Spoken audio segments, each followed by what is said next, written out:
રાજ્યસભાના પૂર્વ સાંસદ મહરૂમ અહેમદ પટેલના જન્મદિવસ નિમિત્તે મુમતાઝ પટેલ ભરૂચના કલરવ સ્કૂલના બાળકો સાથે જન્મદિવસ મનાવ્યો। ઓલ ઇન્ડિયા કોંગ્રેસ કમિટી અને કોંગ્રેસ પક્ષના કદાવર નેતા એવા અહેમદ પટેલનો આજે જન્મદિવસ છે। તેમની દીકરી મુમતાઝ પટેલ દ્વારા ભરૂચમાં આવેલા કલરવ સ્કૂલના બાળકો સાથે કેક કાપી પિતા અહેમદ પટેલના જન્મદિવસની ઉજવણી કરવામાં આવી। કલરવ સ્કૂલ બાળકો, શિક્ષકો, મુમતાઝ પટેલ સહિતના કોંગ્રેસના આગેવાનો જોડાયા હતા। 21 ઓગસ્ટ 1949ના રોજ જન્મેલા અહેમદ પટેલ ભરૂચ જિલ્લામાંથી કોંગ્રેસમાં ટોચના નેતા તરીકે ગણાતા હતા।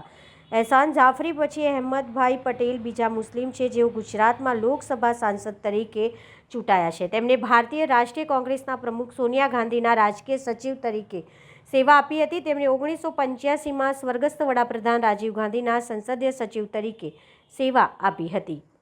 आज यहाँ भरूच में कालरव स्कूल में हम मौजूद हैं मेरे पिता अहमद पटेल जी की जन्मदिन को मनाने के लिए।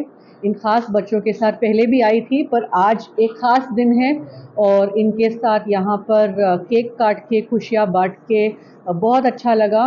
और मैं इस संस्था का और इस स्कूल का और हमारे जो ट्रस्टीज़ हैं इनका बहुत बहुत धन्यवाद करना चाहती हूँ कि इतना बढ़िया एक सेंटर है जो चलाते हैं और ये हमारे ख़ास जो बच्चे हैं इनकी इतने अच्छे से देखभाल करते हैं। बहुत अच्छा लगता है इन बच्चों को मिलकर और कुछ वक्त पहले भी आई थी और उम्मीद रखती हूँ कि बार बार आने का मौका मिले। थैंक यू, धन्यवाद।